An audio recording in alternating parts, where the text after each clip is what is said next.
Shalom, my friends, from the heartland of the world. Shalom from Israel, Eretz HaKadosh, the Holy Land, chosen by Hashem, just as He chose Am Israel as His people. Am Israel and Eretz Israel in the first, when Abraham Avinu was taught to move from the place where he lived and going to the land Hashem would show him, he was brought to Canaan, which we now know as Eretz Israel. But there was not still yet Am Israel. And Hashem told Abraham that he would bring his descendants, he would give him a great nation as his descendants, but that his descendants would go through a difficult time through slavery, and that afterwards they would be free. And that specific time was when Yaakov moved with his 12 sons and his whole household to Egypt, to Mizraim.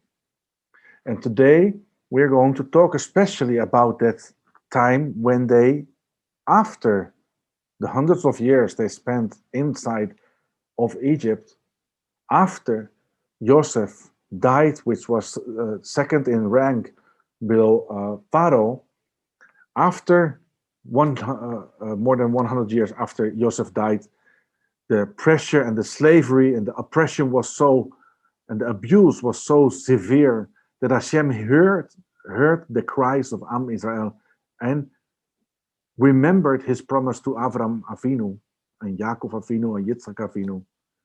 And he brought Am Israel out of Mizraim, out of Egypt. And that specific night, when they got out of Egypt, we call it Yetziat Mizraim. And Hashem gave us mitzvot to perform on that night, like offering a goat or a sheep and taking the blood and put it on the doorposts, smearing the blood of that on the doorpost, staying inside. That when during the night Hashem would pass through Egypt, and the angel of death would pass through Egypt. He would pass over the houses that had the signal of Hashem on them, meaning the blood signal. And Pesach means Passover. Passover. So the death passed over the houses of the Israelites, and the death went into the houses. They were not under the protection of that mitzvah, and killed all the firstborns of Egypt.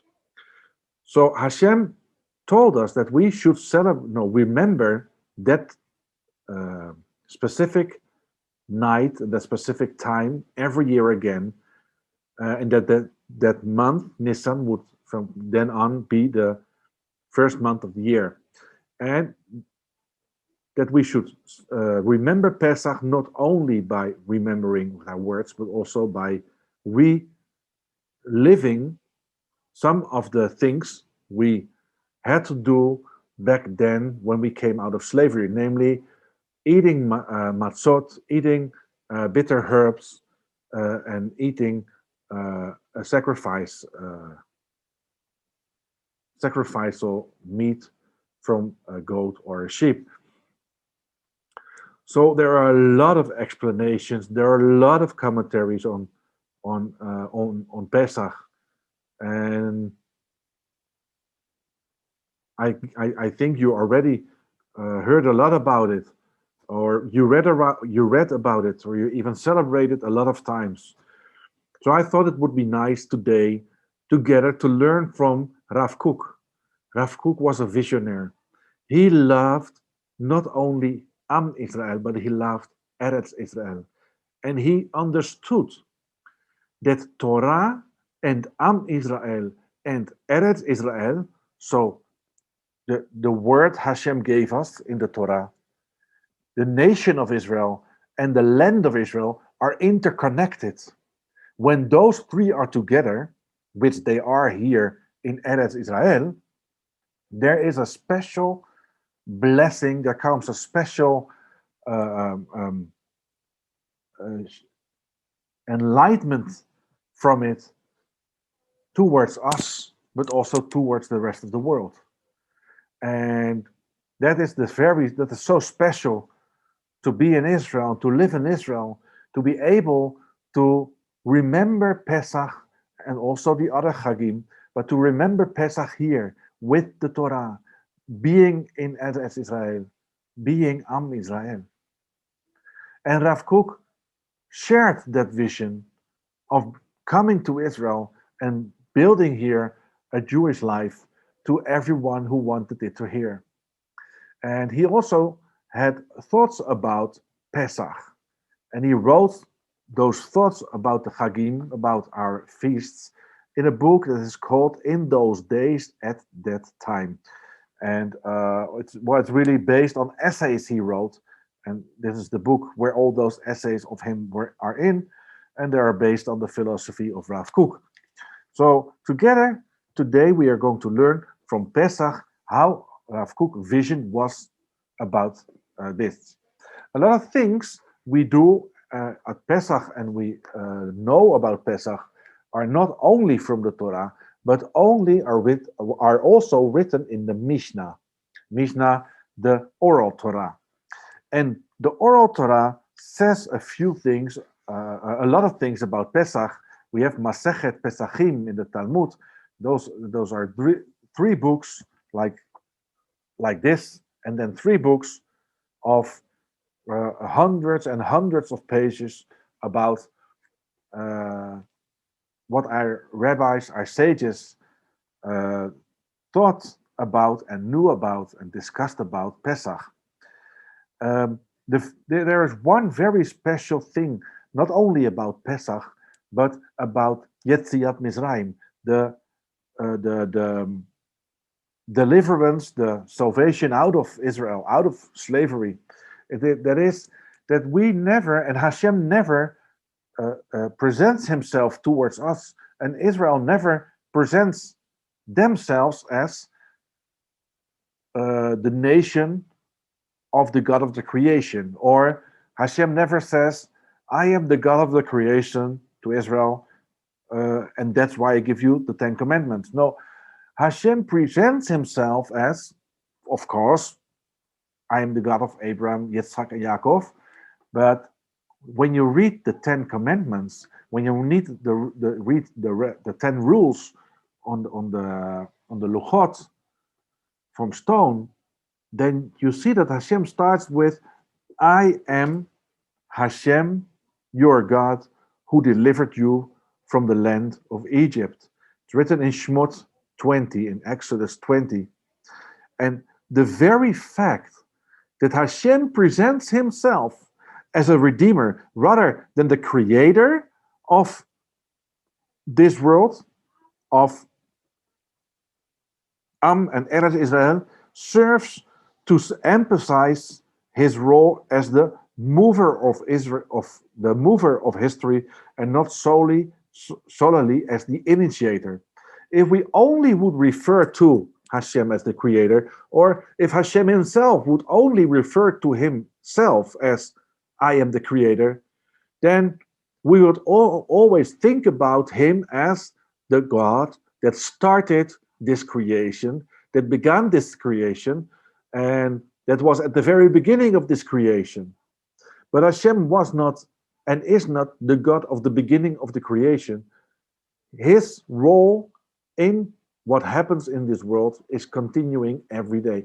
Even after 6 days, when he created the seventh day,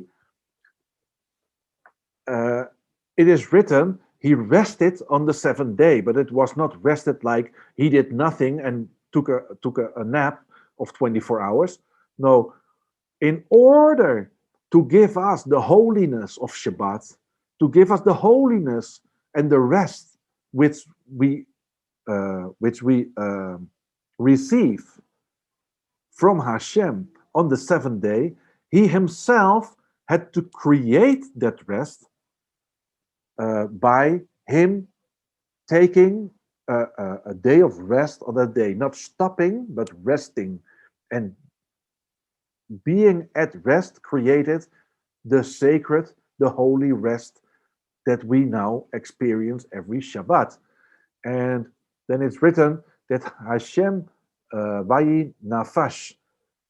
Nafash is comes from nefesh, from soul, and it is as Hashem refreshed himself. He refreshed his soul. He refreshed his being on that day, and that is how he wants us to experience creation as the Shabbat as a refreshment.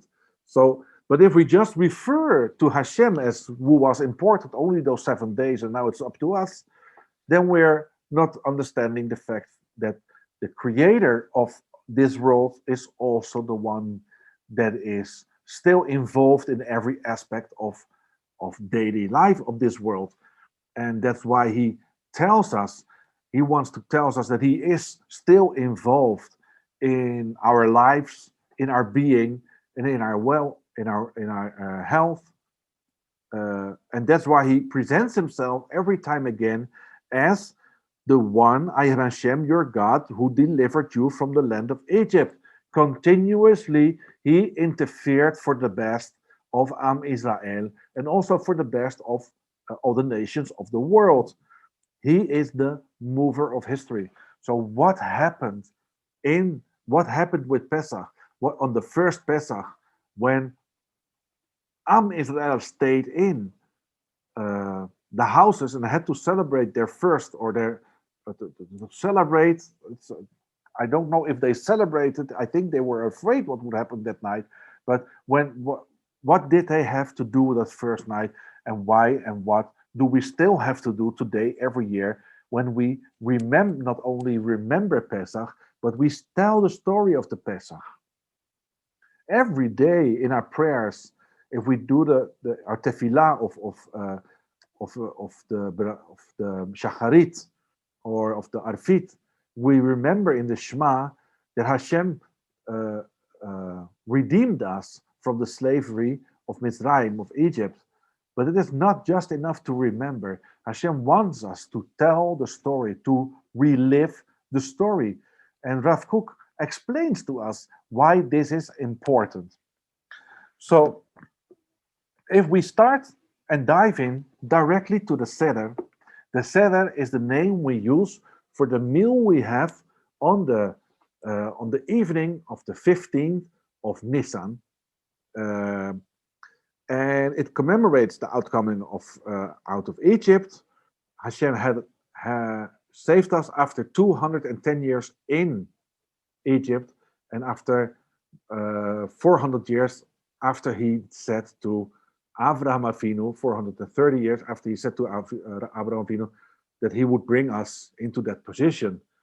And he started counting on the birth of Yitzhak until the day that he took us out by the hand of Moshe Rabbeinu, the biggest prophet that Hashem ever gave us. And that special ceremony we do at the table with all the different aspects of the meal and the glasses of wine, the kinds of foods we show to each other and we taste before we starting the big course, the head course of the eating the meat. We do some other steps that is called the Seder, and Seder means order. Hashem does everything in order. We think a lot of times that everything on earth happens randomly, but that's not true. Hashem is the God of order, and also in saving his people and in weakening his people, Israel lost out of the hands of the Egypts. It was a process of order, and Hashem determined that we should remember every year in the Laila Pesach. We should remember it in the order of the Seder, what happened and why it is important for us to remember and to relive actually what happened.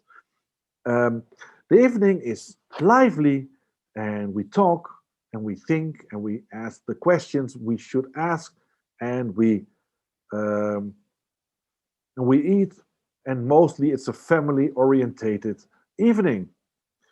Our Rebbe said that everyone who elaborates on the story of the Exodus from Egypt is praiseworthy. We use, how do we do that? Well, the order, the Seder of the evening, we have written down in a book where it is written what we should do on what moment and which berachot we should speak, and also the story, the Haggadah of what happened. Together, we put it in a book, the booklet, and also the booklet we call Haggadah. But Haggadah is actually the story, the retelling of the story. So it is customary to live up to this instruction by telling and explaining the story until the small hours of the morning. Questions are asked and answered. Discussion is encouraged. Multi-generational debates are the order of the day. Why multi-generational? Because we're there on the family. And every family member has a part in the remembering and the retelling of the story of Pesach. So has we have the four questions that has to be asked by the four sons. And we have other moments in the Seder where we remember. So what things we do more? We ask the what mitzvot are we doing? The four questions, which are also written down in the we derive from what is written down in the Torah, and the 4 cups of wine we have to drink. And why do we drink 4 cups of wine? Matzah, which is the unleavened bread, the bread without yeast, without chametz, etc., etc. Bitter herbs, vegetables, everything we do has a meaning and a purpose during the meal of Pesach. So, like I said already, we don't just remember, but we tell the story what happened. And the most important thing of telling the story, is that we pass on the story to the next generation, so that the next generation can tell it to their next generation, and so on, so that it will stay alive after all those thousands of years, which it did. It's still alive. The story, the history, what happened on that Pesach, that first Pesach. Tell your son on that day, saying, because of this God acted for me when I came out of Egypt. It's written in Shmot 13. In fact, everybody and all the elements help us also to raise questions. Thus, why do we eat green vegetables? Or why are we leaning while we're eating? Why are we drinking the 4 cups? Why are we doing this? Why are we doing such? But all those questions help us think about what magnificent impact Hashem had, not only towards the Egyptians from which he freed us, but also what a big impact he had and still has in our personal lives as Jews. The arrangement, how to tell the story and how to do the order, we can find mainly in the Mishnah and also in the Mishneh Torah written by Rambam. But the Mishnah tells us also a lot of things we have to do in the last chapter of Pesachim. And it's a collection of Mishnah, Gemara, and Midrash, various prayers, mostly Psalms, Tehillim from the book of Psalms. Okay, so we ask questions and we get the answers and we tell the story and we remember and we have symbols. So is that it? No, it's not it. It's only the basis. It's the start. It's much more than just a story. The Haggadah is also a study session. Not the purpose is not the asking of the questions. The purpose is listening to the answers and trying to understand why Hashem asked from us to do this every year again, and what he wants to teach us through the story, through the deliverance he gave us out of Egypt.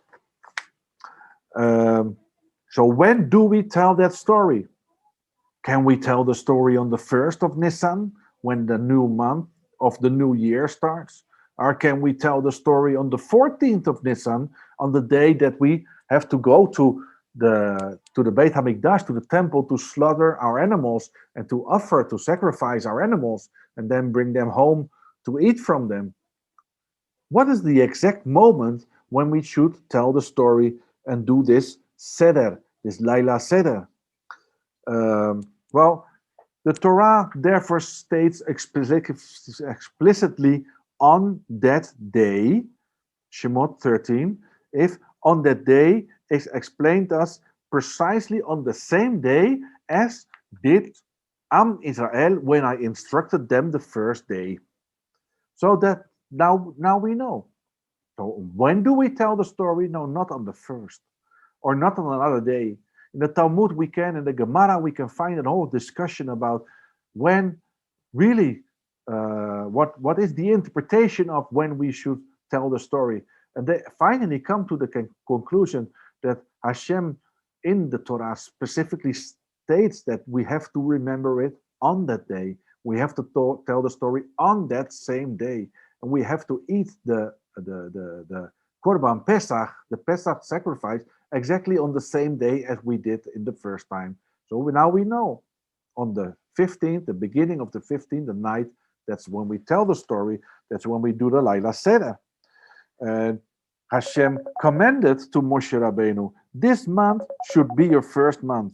It's the first month of the calendar. Speak to the congregation of Israel, saying, on the 10th of this month, ask each person should take a lamb of a goat or a lamb of a sheep. And if the animal is too big, you should share it with another family. You should together register on that Korban Pesach, so that the offering and the meat will count for two families and not only for one. And Hashem gives us instructions. So at the beginning of the month, he tells us, you start already preparing. Then on the 10th of the month, you have to put aside the animal you have chosen to be slaughtered. On the 14th of the month, you have to bring it to Jerusalem, to the Beit HaMikdash, where the Kohanim will slaughter them. And on the 15th of the month, you have to eat it.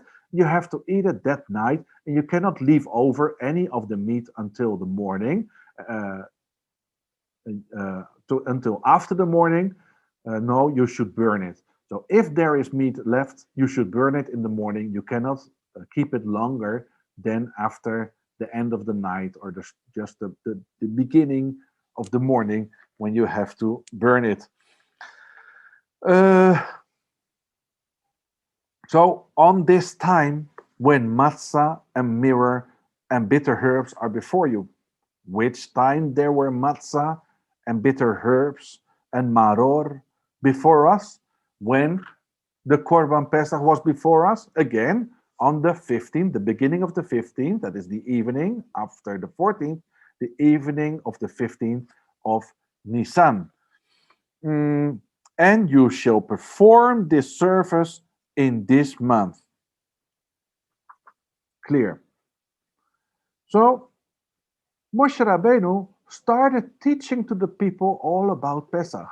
The Gemara explains it to us in detail, how he instructed Am Israel to remember and to put together the day of Chag HaPesach. And we know now, 2 weeks already from the first day on, 1st of Nisan, he started to teach them and told them to prepare themselves. So on the day we tell the story, not on the 1st, not on the 14th, but on the 15th in the evening we tell the story, and we eat the meat, and we eat the maror and the bitter herbs, etc., etc. And Because of this, we are only required to tell the story when we sit at the Seder table. So we remember Pesach all year, says Rav Kook, but in order to tell the story and to relive the story, we have to sit down on that specific day uh, together at the table, and then we start eating and tasting and telling the story according to the Seder, to the order that was commanded to us. And then we are also obligated to involve our children into that Seder, into that order, telling the story, doing the Haggadah on the 15th of Nisan. Um, so I told you, it's not just remembering, it's telling the story. It's the whole concept of remembering includes the story. And there's a great difference between remembering something or telling the story. Remembering signifies a fond recollection of events that happened in the past. So we think back of what past, what happened, what actually happened back then. But um, and then we remember what Hashem did, that He saved us from the hands of Mizraim, of Paro, and they eventually lead us to the promised land, to Eretz Israel. But when we tell the story, it's not just thinking back about what happened. No, if we tell a story, we try to relive what happened. It's the difference of reading in a history book about some things that happened, or reading in a fiction book a certain kind of story. And then when you read the story in that fiction book, it's like if you are there, if it's happening. If you read in the history book, it's like you're looking back about what happened long time ago. But Hashem doesn't want us to remember what happened long time ago, because Hashem is not the God of long time ago. Hashem is the God of every moment. He is the God of now.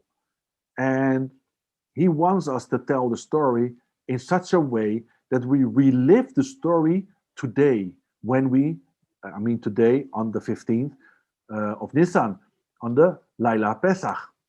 So, by telling the story, by being part, everybody of telling the story, like I explained just before, and by dipping the the herbs into salt water 2 times and tasting it, and not only thinking about the tears of bitter and slavery, but we're really tasting the bitter and slavery in our mouth. It makes it like in modern day we have augmented reality goggles where you feel like it's what you see on a screen. It's like you're really there. And we have 3D movies, we have 4D movies even, where you experience not only being in that same space of where the movie is, but also you feel wind or some splashing of water or something else.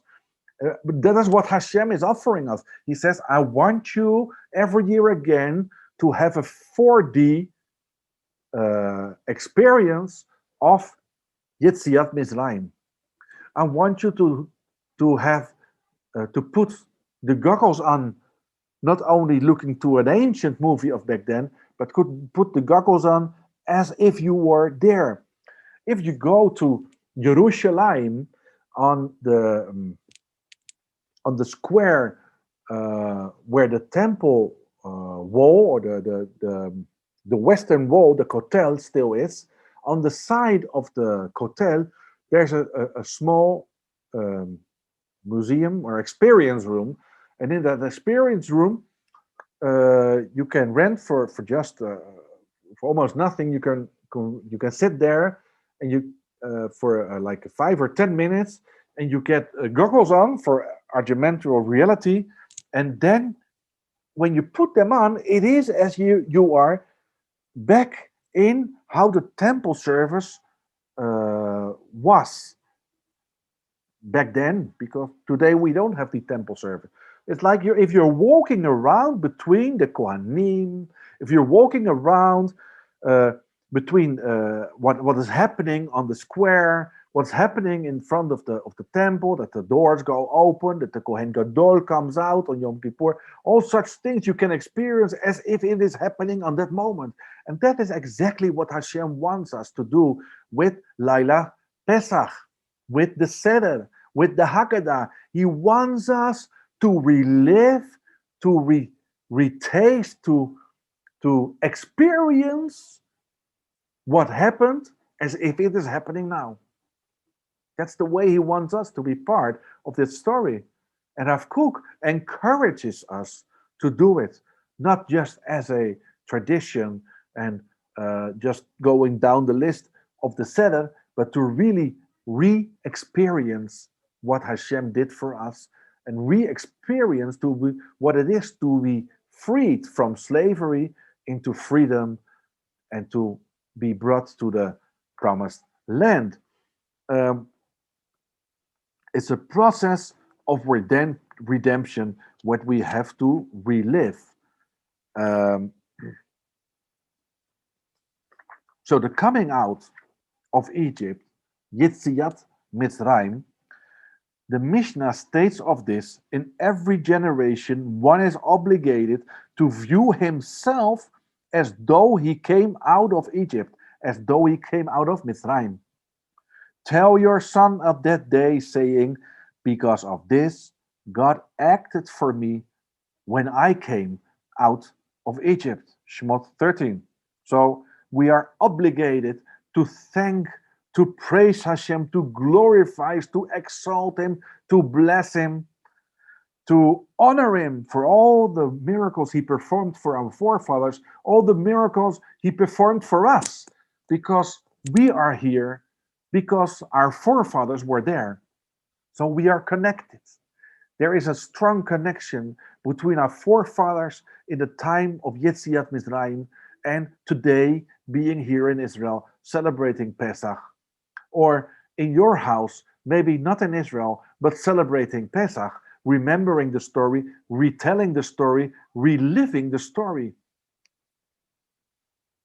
And I want to encourage you, if you have the possibility, to come to Israel, to be here.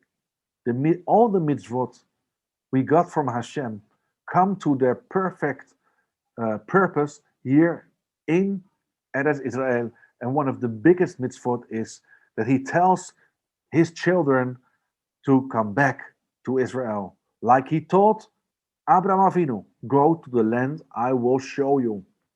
The first mitzvah is coming to the land, coming to Eretz Israel. So how do we express our gratitude and our praise and our glory to Hashem? How do we express it to Hashem? That we do that through the Harel. In the Mishnah, our sages have taught us that we should recite the Harel. Harel is Tehillim 113 until 118. It are 6 wonderful psalms written by different important people in history, and like David HaMelech and others, which have influenced the Hallel with their beautiful poetic expressions of praise towards Hashem. And so when we the Mishnah has been adopted as part of the Haggadah, the Mishnah of doing the Hallel and other parts. In the Haggadah, we find also Midrash teaching us things. And we recite everything in the Haggadah in the first person. So what does it mean in the first person? We talk about me, about I. Hashem delivered me. Or it would be enough for me if he only had done such and such, or I am thankful and grateful to Hashem that he freed me. So we talk about and we recite everything in the Haggadah in the first person, because it's not history. It's not something that happened only more than 3,500 years ago. No, it's something happened that's still happening. It's we reliving it, and if it's today, and we have to go through the process of slavery and redemption every year again. We have to free ourselves from those internal slaveries and external forces and slaveries that rule our lives so many times, so much today because of modern time. And we have to come back to the basics. And the basics is that Hashem, if we listen to him and we follow his instructions, that he will free us from liberty and he will make us completely uh, free, meaning dependent on Hashem, of course, not free from him. He is our Father, he is our King, and he is the one that freed us out of slavery, out of Mitzrayim, out of Egypt. And what is the result of this? Why? Why Hashem? Um, it's why does he want us to be it personal? Why does he want us to relive it as a 4D movie? No, not as a 4D movie, as a 4D experience, as reality. Why does he expect this from us? Because when the moment when we also start praising and thanking him in the first person, when we are feeling and experiencing that it is also us today that are freed from slavery, it becomes the connection and the praise to Hashem becomes personal. It's now in relationship with Hashem. We don't think about Hashem who did something for our forefathers, but we connect with Hashem for the things he does for us today. And that is the most important thing, one of the most important things that Hashem wants from us, that is living in that relationship with him, being able to connect with him and to serve him and to obey him and to live our lives as faithful Jews or as faithful Noahites if you're not a Jew. But he longs for that connection with us. And Pesach is one of the best Chagim in all the year of the Chagim, all the festivities and the feasts he gives us during the Jewish year, is one of the most important moments that we can experience that relationship with Hashem, and that we can revive that relationship with Hashem, that personal relationship. Right.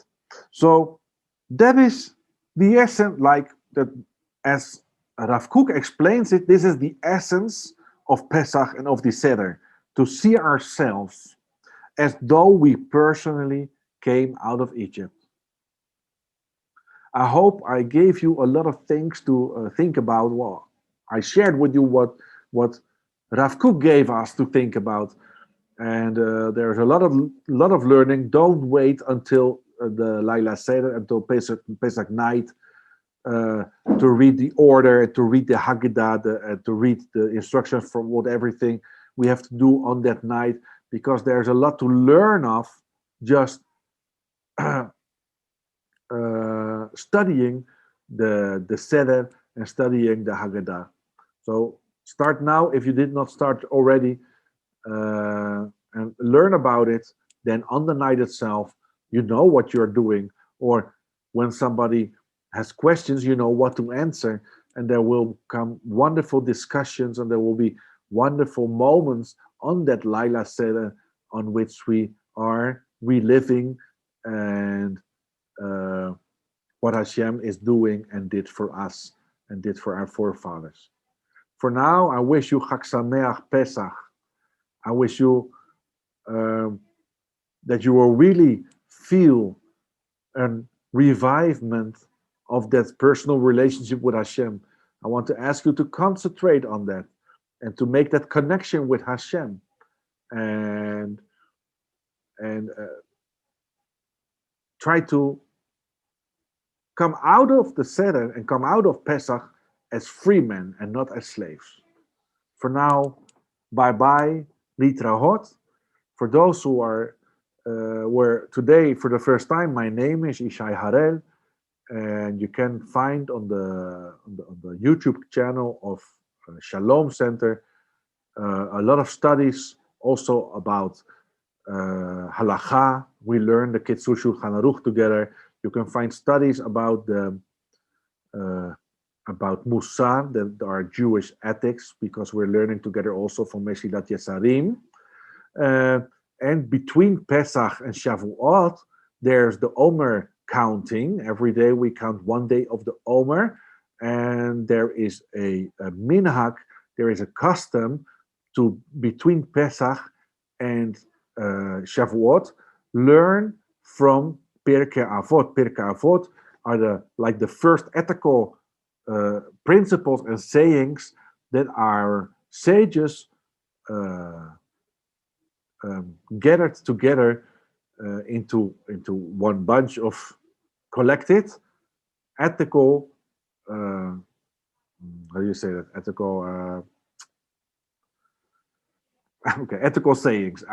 Anyhow, from next week on, we will, a few weeks until Shavuot, we will learn together from Pirkei Avot again. We did last year already a few, so we don't start from the beginning again, but we start where we left off last year, and we are continuing. I don't know if we finish all the Pirkei Avot, and if not, next year we will finish it, and then we will start over again, because we are never finished learning Torah and about Hashem and all the wonderful things He showed and reached out to us to experience, to have, to learn from. Okay, bye-bye, litrahot. Until next time.